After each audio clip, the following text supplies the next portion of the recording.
Hey guys, welcome and welcome back to my channel. मैं हूँ आरू and मैं कर रही हूँ एसएससी सीजीएल 2026 की प्रिपरेशन।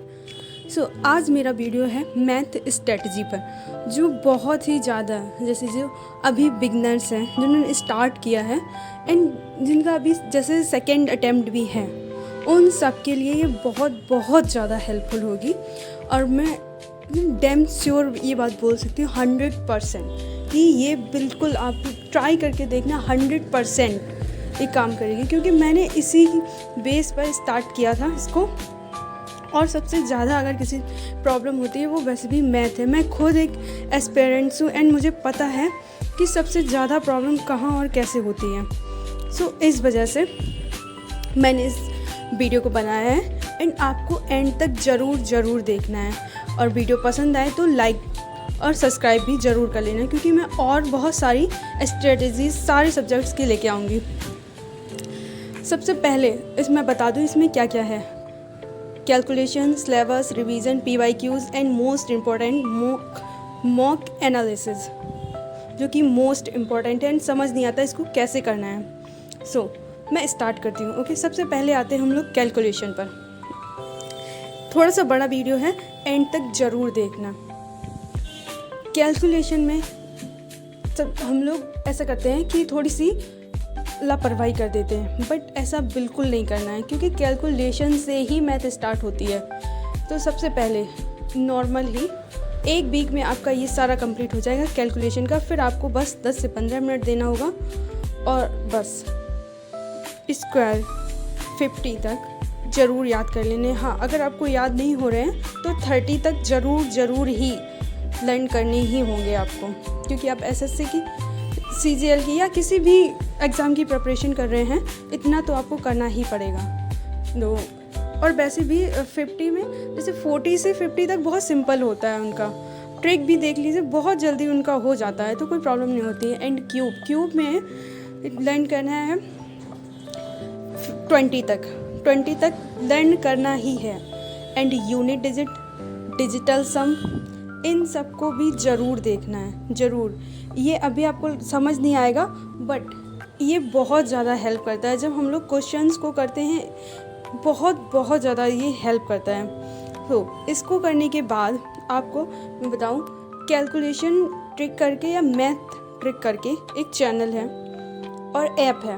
ऐप पर जाइए, उसको डाउनलोड कर लीजिए। ऐसे वो मैंने यूज़ किया, काफ़ी अच्छा ऐप है। उसमें क्या है कि ऑफलाइन भी वो चलता है। डाउनलोड करके उसको बस उसमें है कि आप प्लस माइनस मल्टीप्लिकेशन सारी चीज़ें उसमें आती रहती है। एंड उसमें जब वो आपका गलत हो जाता है तो ट्रिक भी बताते हैं उससे। जैसे मैंने 11th के 7th एंड इन सब की ट्रिक्स मैंने उसी से सीखी है।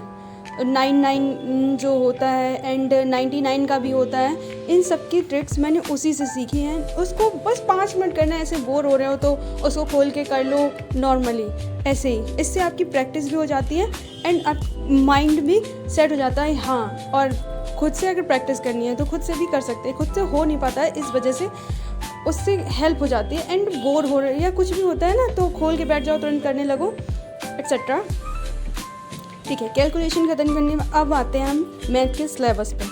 सबसे पहले मैथ के सिलेबस को, अगर आप बिगनर हैं तो 100% आपको बैच लेना ही है। हाँ, अगर आपकी बैकग्राउंड में मैथ बहुत ज़्यादा अच्छी रही है तो आप 1 शॉट से कर सकते हैं, बट अगर आप बिगनर हैं तो आप ज़रूर ही मैथ का बैच लें। इससे पता है क्या होता है कि हम लोगों को बार बार हर जगह जाना नहीं पड़ता, बार बार यूट्यूब पर सर्च नहीं करना पड़ता है। हाँ, मैं टीचर बता सकती हूँ, जैसे आदित्य नंदन सर हैं, गगन सर हैं, अभिनय सर, राकेश सर, पवन राव सर, बहुत सारे हैं।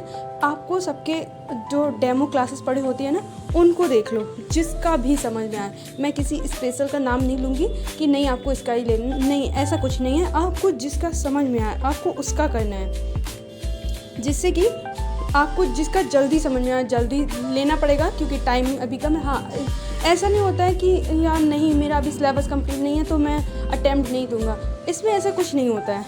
ऑफ कोर्स अटेम्प्ट दो ताकि पता चले कि कैसा है क्या है, तो मैं इस बात को नहीं देखती।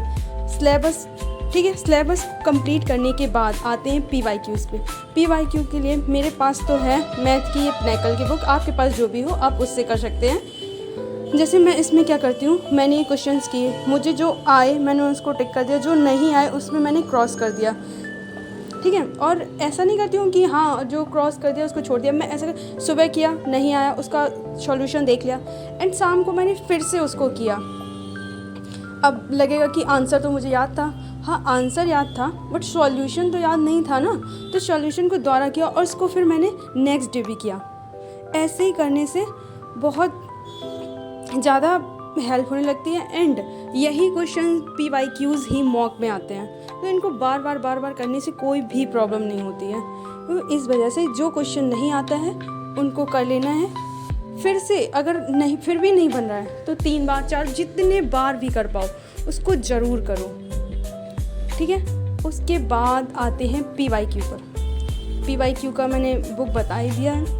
रिवीजन की काफ़ी प्रॉब्लम होती है। देखो रिवीजन में ऐसा करना है कि एक चैप्टर हो गया है, हम नेक्स्ट पे अब जाएंगे, नेक्स्ट पे जब जाएंगे ना तो जो पीछे वाला चैप्टर किया उसके 20 क्वेश्चंस करने हैं 100%, एंड जो न्यू चैप्टर स्टार्ट किया उसके 30 क्वेश्चन ले लो और इसके जो पीछे वाला था उसके 20 क्वेश्चंस ले लो।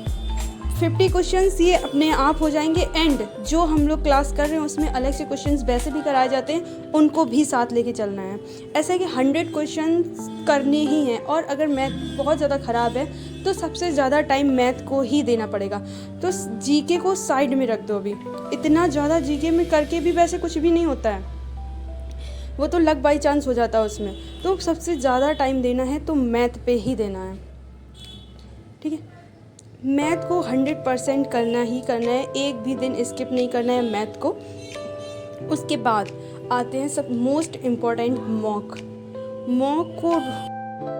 मॉक में मैं कह रही हूँ कि स्टार्टिंग में कुछ भी परचेज मत करो।